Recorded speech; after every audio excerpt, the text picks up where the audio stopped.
Hello, I'm LukewarmHoliday, sharing with you a quick video to outline the mechanics of fastfalls and boost recovery. Most intro tutorials will tell you how to perform basic fastfalls like the assist fastfall, but this video is going to tell you what exactly is happening and how they're used to give you safe boost recovery, as well as touching on other major boost recovery options. Let's begin by reviewing the Vernier state. It is indicated by your suit's thrusters activating, you entering a rigid state, and a slight level of boost consumption even while stationary. A Vernier state isn't always entirely stationary, and you'll often carry some momentum into it, but you will fall slowly downwards afterwards.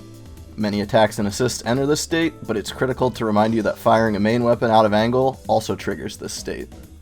So what is a fastfall? No matter what type of fastfall you're using, be it assist main, main sub, assist CSA, or melee CSA, just to name a few, the mechanics are always the same. A fastfall is canceling a Vernier or melee move into a Vernierless move. This is generally universally true, with only few exceptions, such as missiles placed on the B button. The reason why fastfalls are so powerful as boost recovery options is that you get to begin the fastfall sequence with a step. The Vernier state will cancel the step animation early, and the fastfall will allow you to exit the Vernier state swiftly. Again, Vernier action cancels step, Vernierless action cancels the Vernier action. Canceling main into sub when you're on angle, if both are Vernierless, will simply allow you to continue your movement, but being able to look away, step, and then out of angle main into sub for a fastfall can be very powerful on defense due to the guidance cut. With melee combos, whatever step you use to finish the combo is often enough, so when canceled into a Vernierless move, the landing you take will be fairly safe.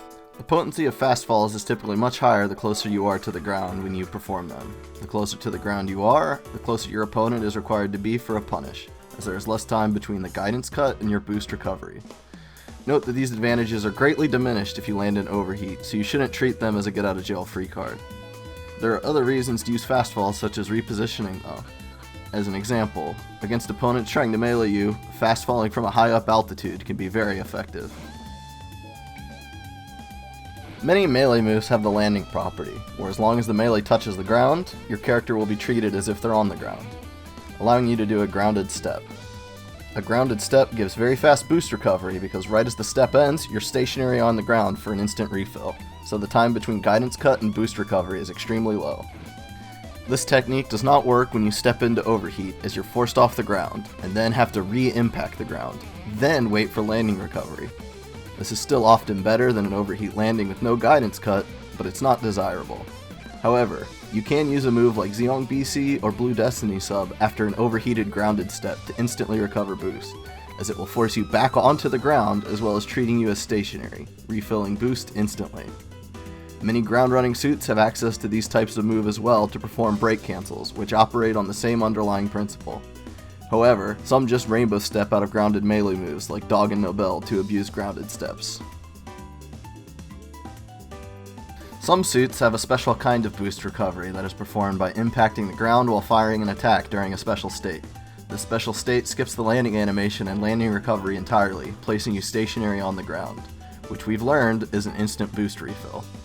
The moves that do this are famously represented by Blue Destiny's BC, falling to the ground and firing main and then being able to instantly block or boost with his refilled boost bar. A few other suits are able to implement this technique, like GPO3's BCA follow-up, but it's rare.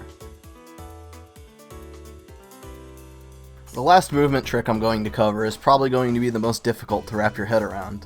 A few suits are able to cancel the rainbow steps by inputting C, then a Vernierless AC or BC action, such as reload or an attack command, while holding the direction of your step. This works because the C followed by the AC or BC causes a boost dash input, which is invalid during a rainbow step, but the AC-BC action is valid, which causes the step to end. These actions occurring on the same input end the step when a boost dash input or a Vernierless action cannot. There are more tricks for movement and taking efficient landings, but I am presenting a general core of boost recovery techniques that you can look for on your preferred suits if a reference is not available, as well as explain these concepts to others. Thanks for watching, and see you next video.